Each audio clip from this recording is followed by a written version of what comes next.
성경 말씀은 사도행전 8장 1절로 8절 말씀입니다. 사울은 그가 죽임당함을 마땅히 여기더라. 그날에 예루살렘에 있는 교회에 큰 박해가 있어 사도 외에는 다 유다와 사마리아 모든 땅 끝으로 흩어지니라.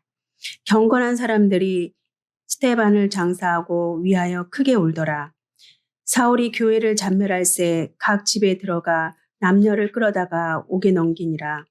그 흩어진 사람들이 두루 다니며 복음의 말씀을 전할새 빌립이 사마리아 성에 내려가 그리스도를 백성에게 전하니 우리가 빌립의 말을 듣고 행하는 표적도 보고 마음으로 그가 하는 말을 따르더라. 많은 사람에게 붙었던 더러운 귀신들이 크게 소리치며 나가고 또 많은 중병자와 못 걷는 사람이 나으니 그 성에 큰 기쁨이 있더라. 아멘. 자, 예수님께서 성천하신 후에 그 뜻을 받들은 사람들이 모였습니다. 그들은 그리스도의 영, 즉 성령의 충만을 덧입고 그리스도의 군사로 변화가 된 거죠. 그들은 예루살렘과 각처로 나가서 예수 믿어 구원 얻는 복음을 전하기 시작합니다. 복음을 받은 사람들은 모이기 시작했고요. 그게 바로 교회입니다. 그런데 교회가 부흥하고 성장했다. 그런 말은 영적인 세계에 큰 전쟁이 벌어졌다는 말, 그 말입니다. 사단의 나라가 침탈당한다는 의미거든요. 그러므로 사단의 세력은 강하게 반격을 하게 됩니다. 오늘 1절 말씀 다시 보면 8장 1절 읽어보겠습니다. 그날에 예루살렘에 있는 교회에 큰 박해가 있어 아멘.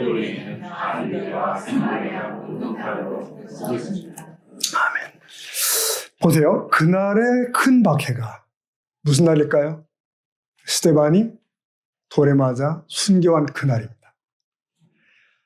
스데반의 순교는 기독교에 대한 핍박의 서곡임과 동시에 기독교 확장의 제1보라고 말할 수 있습니다. 이 냉혹한 핍박은 유대인들, 특히 바리새인들로부터 발단이 되었습니다. 로마 당국의 그 박해는 훨씬 그 뒤에 시작이 되죠. 자, 사도 외에는 다 흩어졌다. 이 박해의 결과 사도를 제외한 모든 기독교인들이 예루살렘을 떠나서 도처로 흩어지게 되었다는 거죠.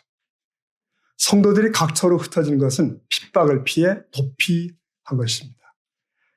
그러나 그 배후에는 하나님의 손길이 있다고 많은 성경학자들이 해석을 합니다. 왜냐하면 이 복음의 세계적 확산을 도모하고자 하는 하나님의 뜻이 거기 있었다.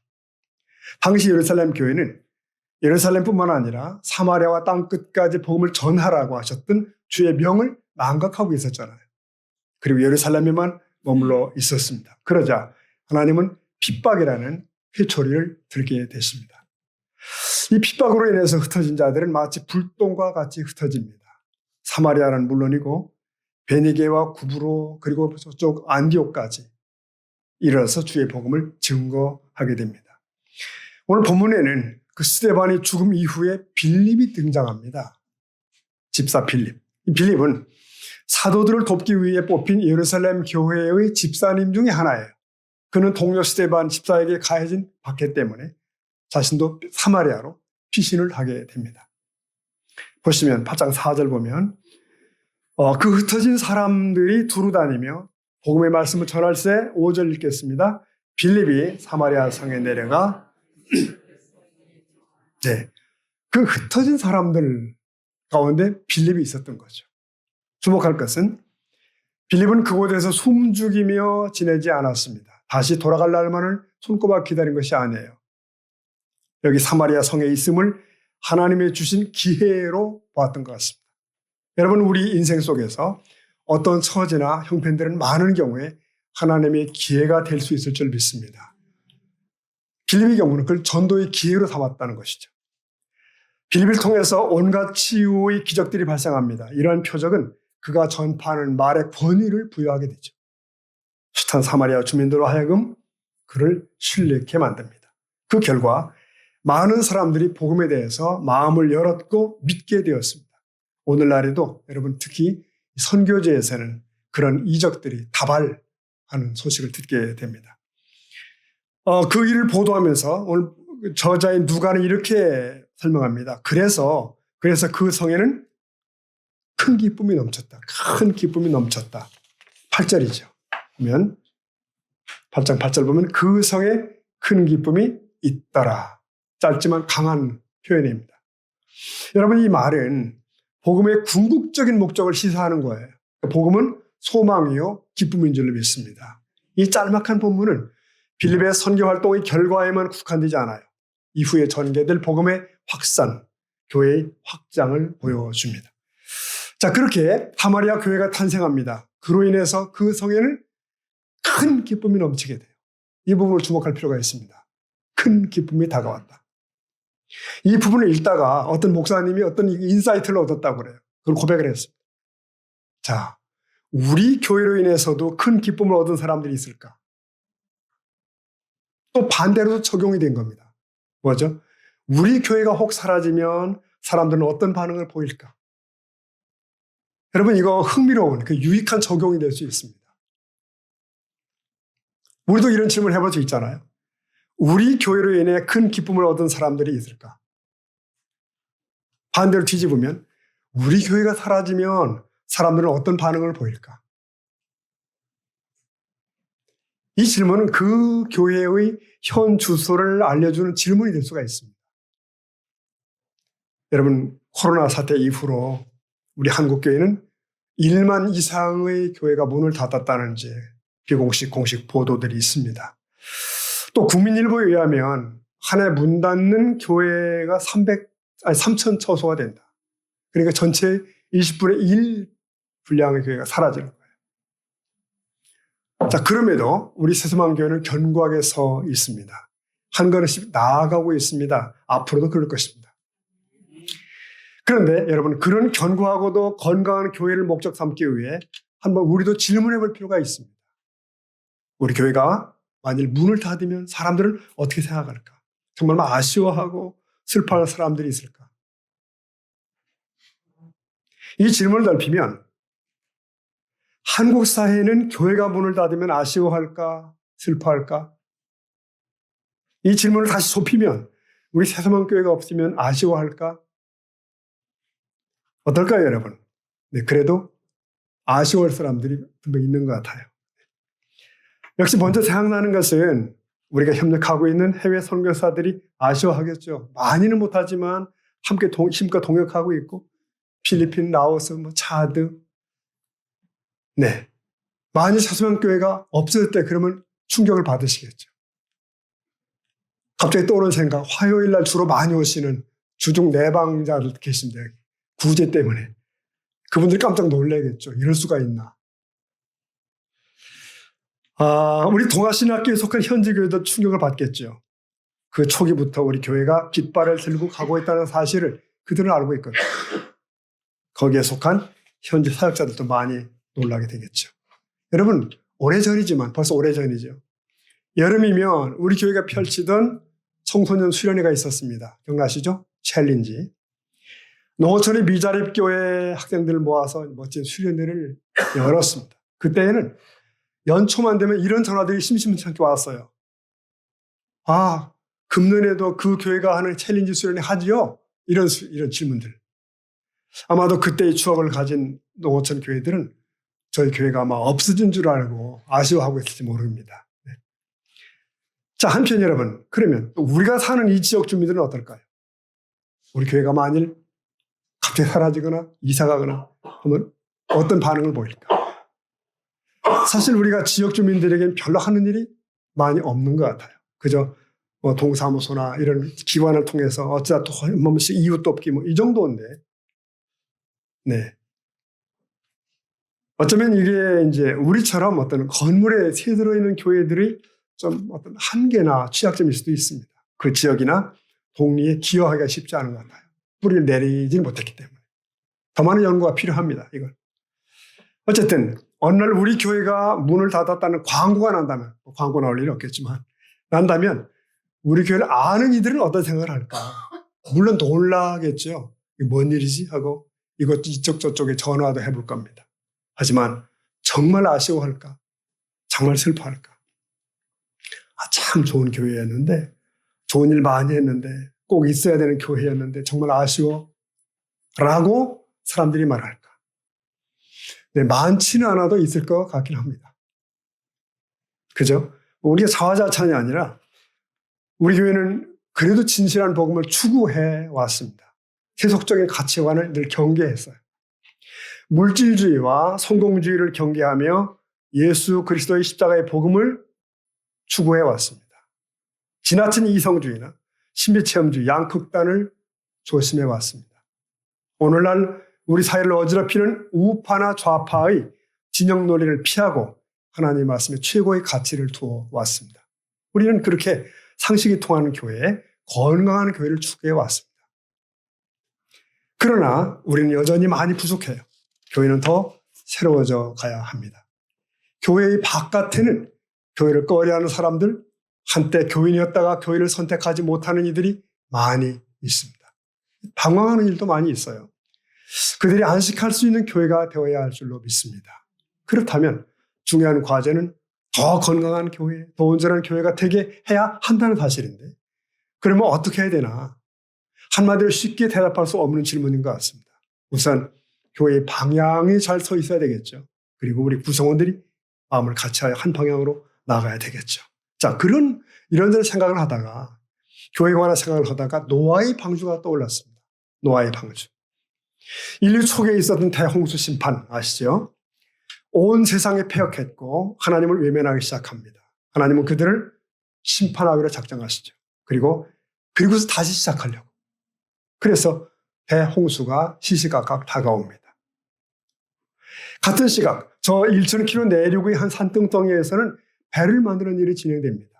바로 노아가 방주를 짓고 있습니다. 근데 주목할 것은요, 방주는 배입니다, 배. 그러나 노아가 자기 생각대로 만든 것이 아니에요. 성경을 보니 하나님께서 세부적인 설계도를 주세요. 이 사실은 하나님의 구원 계획이 치밀하고 구체적이라는 사실을 시사합니다. 하나님이 그 배의 크기와 구조를 지목하셨어요. 그에 따라서 치밀하게 조선 작업이 진행이 됩니다. 그리고 끝에는 이렇게 쓰여 있습니다. 창세기 6장 22절 보면 읽어볼까요? 시작. 노아가 그와 같이 하여 하나님이 명하신 대로 다 준행했더라. 조금 준행한 게 아니라 다 준행했더라. 그러므로 그것은 하나님이 주신 배입니다. 120년이나 되는 동안 그 배가 건조가 되죠. 그 시간은 인류에 대한 하나님의 자비의 시간입니다. 즉 기다림의 시간이었다고 볼 수 있습니다. 드디어 하늘이 열리고 홍수가 쏟아붓죠. 40일간 비 오고 150일간 물이 창일합니다. 방주 안에 사람들은 다 살았죠. 그러나 방주 밖에는 죽음의 물결이 가득합니다. 그래서 방주를 구원의 방주라고 부르지 않습니까? 구원의 방주. 이 방주 안에는 구원이 있었어요. 생명이 있는 겁니다. 오늘 많은 사람들은 교회를 향하여 방주라고 얘기합니다. 방주. 교회는 이 시대의 구원의 방주 맞습니다. 여러분 그렇게 믿으시죠? 방주는 예수님을 또 의미하기도 해요. 그 안에 구원이 있고 그 안에 생명이 있기 때문에.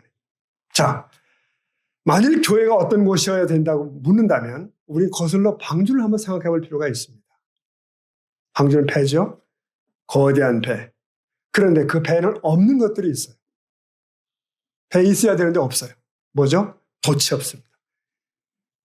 엔진이 없는 시대니까 그 대부분의 배들은 돛을 올렸습니다. 돛이 바람 받을 때 이제 전진하게 되죠. 그런데 돛이 없으면 어떻게 되죠? 이 배는 그냥 떠 있는 거예요. 급하게 쏠려갈 수도 있지만 그냥 막연히 있을 수밖에 없습니다. 순전히 물살이 밀어주는 대로 가기도 하고 멈추기도 하는 그게 방주의 신세예요. 교회도 그렇습니다. 무슨 의미죠? 교회의 전진은 하나님께서만 하십니다. 성령께서 하셔요. 이 사람의 힘으로 밀 수도 없는 것이고 유력한 사람이나 다수의 사람의 힘으로 교회가 나아가지 않습니다. 방주니까. 또 방주에 없는 것이 뭐죠? 키가 없습니다. 키. 배의 키는 무슨 작용을 하나요? 그 배의 방향을 잡습니다. 작지만 그 키 방향에 따라 큰 배가 움직입니다. 방향을 잡게 됩니다. 무슨 의미인가요? 교회는 사람이 방향을 잡지 않습니다. 주장할 수 없습니다. 하나님의 말씀에 따라 그냥 가는 겁니다. 이 사람들의 여론이 교회를 이끌어가는 것도 아니에요. 정확히 말하면 교회는 신본주의입니다. 민주주의 아닙니다. 조금 야릇합니다. 사실 어떤 교회들은 사람들이 모여서 머리를 짜고 규칙을 만들어요. 소위 정관을 만듭니다. 그래서 유익한 점도 있는데 머리를 짜죠. 근데 여러분, 사람이 변화되기 전에는 백약이 무효입니다. 규칙이 교회를 새롭게 하지 못합니다. 여전히 문제는 있습니다. 문제는 터져요. 여러분, 원래의 규칙은 성경에 다 있지요. 그래서 교회 개혁이란 원래 성경으로 돌아가자는 것입니다. 그래서 말씀을 연구하죠. 초대교회로 돌아가자. 그러잖아요. 여러분, 초대교회 이후로 중세를 거쳐서 오늘에 이르기까지 교회는 늘 문제를 배태하고 있습니다. 문제 없던 때가 없습니다. 죄성을 가진 인간들이 모이기 때문이에요. 너와 나가 있기 때문입니다. 여러분, 속 썩이는 자식이 있을 때 옛 부모들은 뭐라고 했는지 아시죠? 네, 못났어도 내 자식, 미워도 내 새끼. 그랬습니다. 어떡하겠어요? 그런 자식이 더 애틋한데.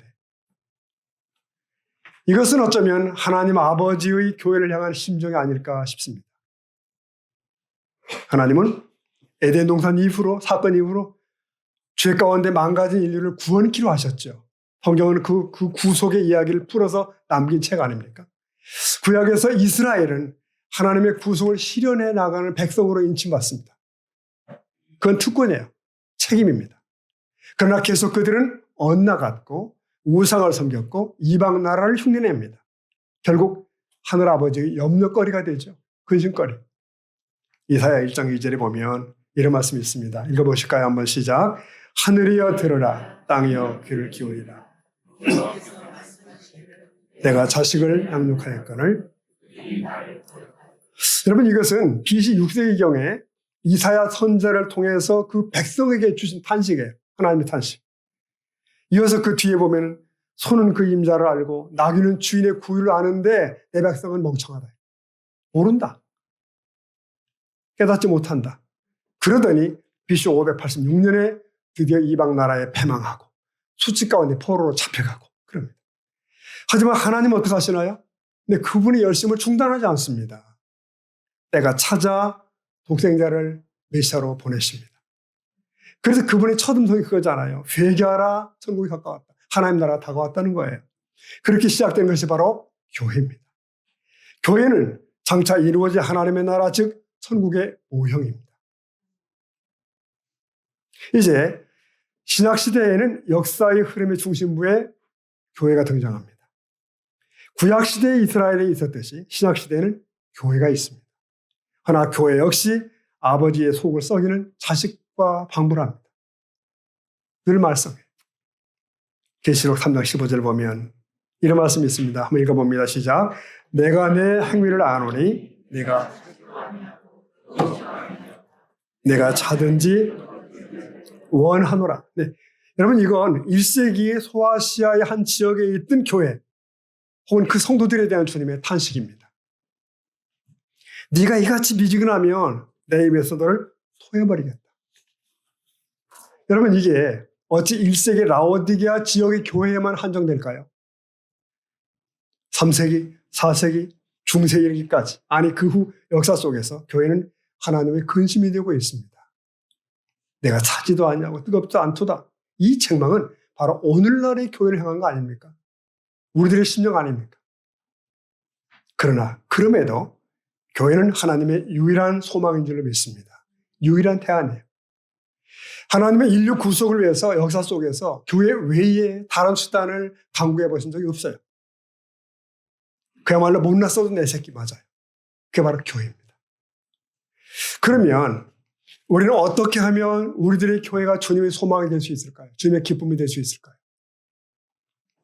어떻게 하면 없어서는 안 될 교회가 될 수 있을까? 그런 고민, 그런 노력은 매우 중요하고 필요합니다. 이런 얘기를 하다 보면 교회 건물이나 조직이나 뭐 이런 걸 떠올릴 수 있겠는데 하지만 그보다 더 중요한 것이 있습니다. 저와 여러분, 우리 각자가 믿음에 있어서 자라가는 거예요. 성장입니다. 성장. 교회는 건물이 아닙니다. 믿음의 식구들이 모여서 교회가 됩니다. 내가 교회예요. 우리가 교회입니다. 그러므로 어떤 사람들이 모여있냐에 따라서 그 교회의 성격이 판이하게 달라질 수 있습니다. 믿는다고는 하지만 늘 세속적 성공에 가득한, 욕심으로 가득한 사람들이 모여있다면 아무리 계획을 잘 세우고 큰 목표를 잡아도 부질없는 일이 되고 맙니다. 아무리 화려한 건물 안에 있어도 초라합니다. 그러므로 없어서는 안 될 교회가 되기 위해서는 우리 각자가 없어서는 안 될 사람이 되어야 하는 것입니다. 아멘이죠? 아멘. 그러니 질문을 바꿔봅시다. 내가 세상을 떠나면 사람들이 어떻게 느낄까? 질문이 좀 어둡죠? 그럼 이렇게 바꿔보겠습니다. 내가 다른 나라로 이민을 가면 사람들이 어떻게 느낄까? 괜찮죠? 네. 잘 갔구먼. 알터니가 빠진 것 같아. 이런 말이 있을까요? 아니면 너무 아쉬워. 그 사람이 우리 곁에 없는 것이 이해가 안 돼. 삶의 기쁨이 없어진 것 같아. 이렇게 안타까워할까? 여러분, 우리 새수만 교회가 없어서는 안 될 교회가 되려면 먼저 사실은 나부터 없어서는 안 될 사람이 되어야 할 줄을 믿습니다. 내 가정에서 내가, 내 직장에서 내가, 그리고 사회에서 없어서는 절대 안 될 사람이 되어야 한다는 거죠. 여러분, 여기서 없어서는 안 될 사람이라는 이 말을 능력 있는 사람으로 해석하지 맙시다. 우리가 인생을 살다 보면 아는 거지만 정말 필요한 사람은 능력 있는 사람이 아니에요. 정말 필요한 사람, 정말 아쉬운 사람은 바로 참된 믿음의 사람인 줄 믿습니다. 그들이 교회를 세워가고 그들이 사회를 바르게 세워가는 거예요. 하나님은 유능한 자보다 그래서 참 믿음의 사람을 원하세요. 찾으세요. 유능한 사람 얘기하니까 떠오른 얘기죠. 근자에 우리나라에 빅 뉴스가 있었잖아요. 세계적인 노벨상 문학상에 우리 한국 소설가가 됐지 않습니까? 어쩌면 세계 속에서 한국이라는 나라의 국격이 그만큼 높아진 현상일 수도 있습니다. 그럼에도 그 한 여소설가의 그 문학적 능력을 인정을 해야 한다고 생각을 해요. 지금 책방에서는 그의 작품들이 연일 막 불티가 나게 팔리고 있다고 합니다. 그럼에도 그와 함께 대두되는 우려들도 있습니다. 우려의 목소리도 있어요. 그의 작품이 우리 현대사의 예민한 사건들을 피해자와 가해자라는 잣대로만 보는 게 아니냐.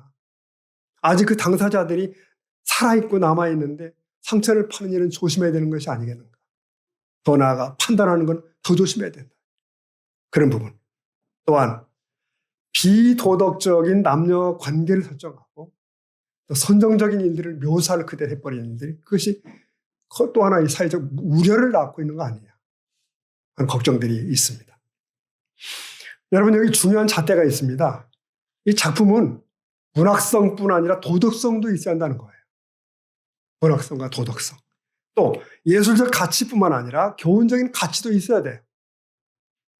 맞습니다. 그저 매끄러운 단어와 문장을 만드는 것이 문학의 전부가 아니라는 거죠. 왜냐하면 그것은 엄청난 영향을 끼치니까. 그 내용들이 노벨상 작품이라는 포장지에 쌓일 때 사람들은 맹종하게 됩니다. 청소년들은 그대로 모방할 수 있겠죠. 노벨 작품이니까. 그러므로 아쉽습니다. 그 작가가 어두운 과거 사실들뿐만 아니라 밝은 미래도 함께 말할 수 있었으면 좋았겠다.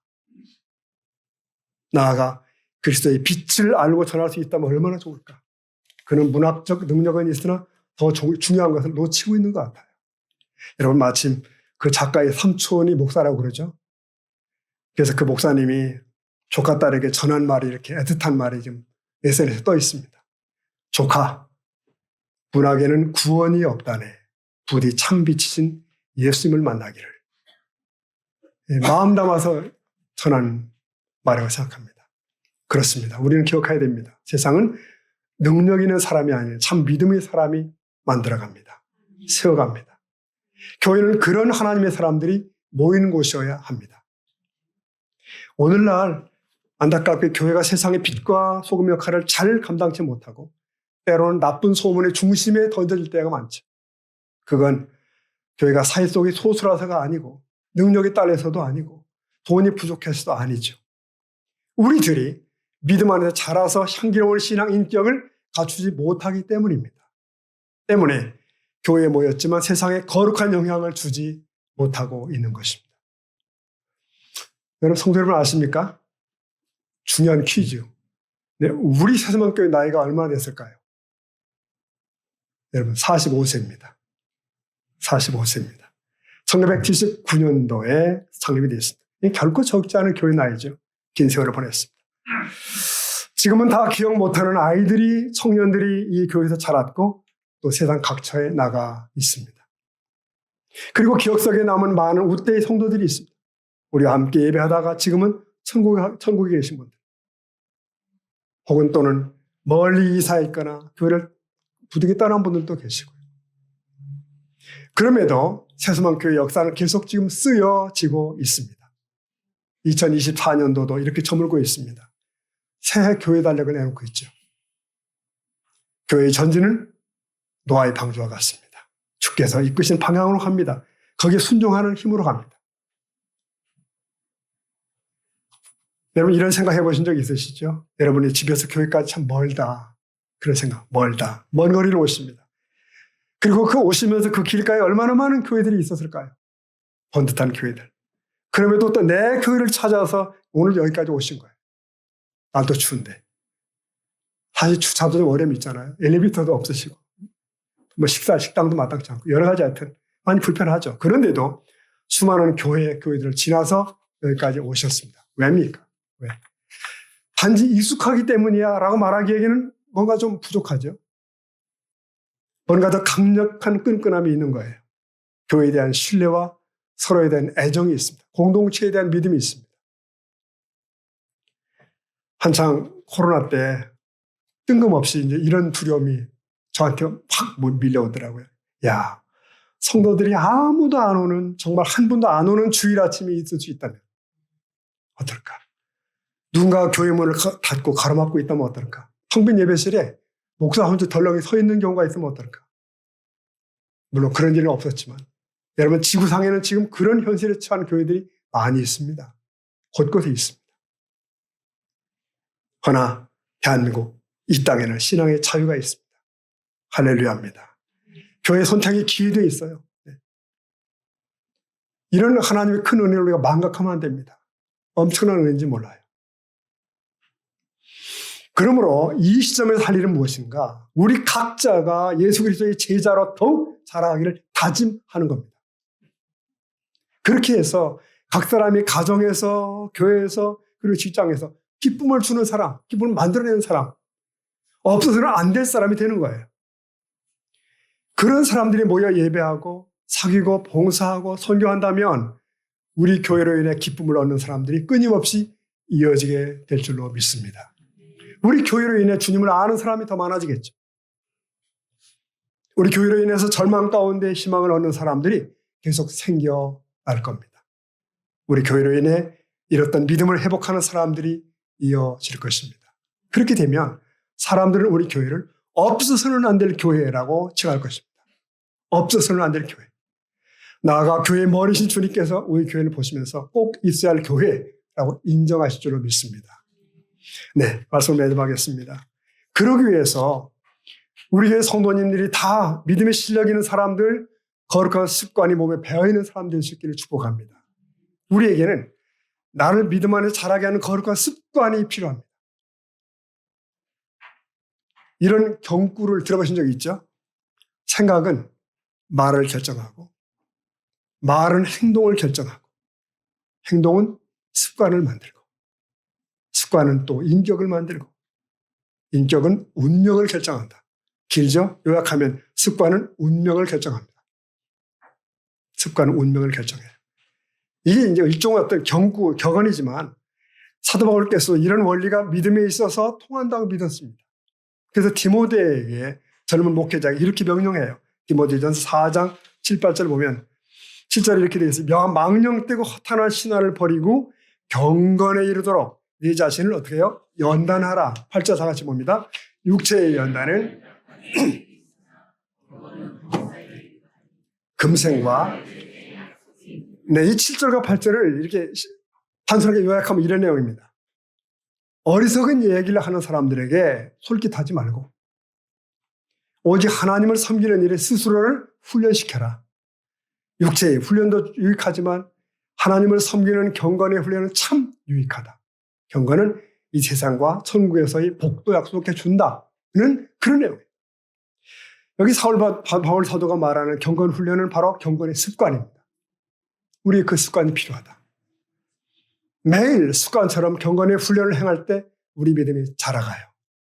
경건의 습관을 통해 이 땅에서 우리가 변화되고 또한 장차 하나님 나라에 이르게 된다고 약속하는 것이 본문입니다. 사랑하는 성도 여러분, 오늘 우리가 몸에 젖도록 당연하도록 익혀야 되는 경건의 습관이 뭡니까? 일단 공예배겠죠. 예배. 한 주일에 한 번 이상 성도들과 함께 마음과 정성을 다해 예배하는 거예요. 개인 경건 생활입니다. 말씀 묵상, 개인 기도 시간을 지키는 거죠. 누가 뭐래도. 가정교회입니다. 즉 우리의 가정을 힘들어도 주님이 다스리는 교회로 만들어가는 그 욕심, 열심. 성도들과의 교제입니다. 이건 단순한 우정을 넘어서 영적인 교제를 포함합니다. 그리고 생활 믿음 뭡니까? 세상 속에서 믿음으로 절제하고 또 빛을 드러내는 언행 이런 것들. 이게 생활 믿음입니다. 자, 이런 것들은 예배나 경건 생활이나 가정교회, 성도들과의 교제, 생활 믿음 이런 것들은 신앙생활의 기초입니다. 기초가 견고하면 흔들리지 않습니다. 이런 기초들이 우리의 경건 습관이 될 수 있기를 축복합니다. 여러분 그 일타 강사라는 말 들어보셨나요? 일타 강사. 1등 스타 강사가 일타 강사인데 한국사 일타 강사인 전한기 씨 간증을 단일의 기도에서 잠깐 들었습니다. 그가 이런 말을 했죠. 이 세 가지를 말해주면 애들이 절대로 어긋나지 않는다. 그러면서 난 너를 믿는다. 난 너를 사랑한다. 나는 내가 자랑스럽다. 요것만 얘기해주면 애들이 빗나가지 않는다는 거예요. 절대로. 아, 우리 아버지는 우리 부모님은 나를 믿는구나. 자랑스럽게 여기는구나. 사랑하는구나. 제가 이런 생각을 했습니다. 그 말을 들으면서 참 일리가 있다. 그러면서 그러면 하나님은 하나님은 어떤 분일까? 나를 향한 그분의 시선은 뭘까? 하나님 이렇게 말씀하실 것 같아요. 우리를 향해서, 나를 향해서. 난 너를 믿는다. 난 너를 사랑한다. 난 너를 자랑스럽게 여긴다. 자, 그렇다면 하나님은 우리 교회에 대해서 뭐라고 말씀하실까요? 나는 너희를 믿는다. 난 너희를 사랑한다. 난 너희가 자랑스럽다. 네. 그런 확신 속에 전진하는 우리 교회 성도가 될 수 있기를 축복합니다. 아멘. 기도하겠습니다.